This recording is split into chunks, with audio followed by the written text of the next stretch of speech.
पंतप्रधान मोदींकडून नागपुरातील माधव नेत्रालयाच्या विस्तारित प्रकल्पाचं भूमिपूजन। संघ भारताच्या राष्ट्रीय संस्कृतीचा कधीही न मिटणारा अक्षयवट।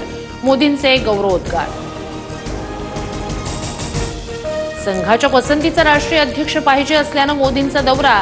आपला राष्ट्रीय अध्यक्ष होण्यासाठी संघाचा दबाव। संजय राऊतांचा दावा। राज्यभरात मराठी नववर्षाचा उत्साह। गुढीपाडव्यानिमित्तानं राज्यभरात शोभायात्रा। शोभायात्रेत मर्दानी खेळांसह ढोल ताशाच्या गजरात नववर्षाचं स्वागत। 2.5 वर्ष महायुतीनं केलेल्या कामाचं विजयाच्या गुढीत रूपांतर। नव्या सरकारमधील पहिली इनिंग सुरू। विकासाच्या गुढ्या उभारून राज्याला पुढे नेणार उपमुख्यमंत्री शिंदेंची प्रतिक्रिया। मनसेचा आज गुढीपाडवा मेळावा। गुढीपाडवा मेळाव्यात राज ठाकरे काय बोलणार याकडे राजकीय वर्तुळाचं लक्ष।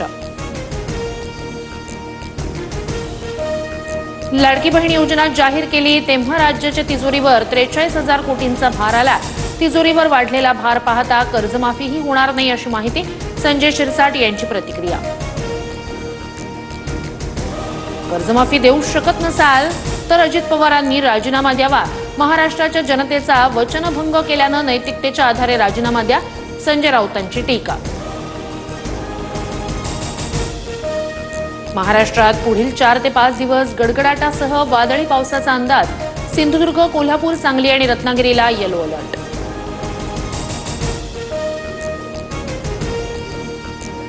साई भक्तांना 5 लाखापर्यंतचं विमा संरक्षण मिळणार। मात्र दर्शनाला येण्याआधी साई संस्थांच्या अधिकृत वेबसाईटवर नोंदणी करणं बंधनकारक।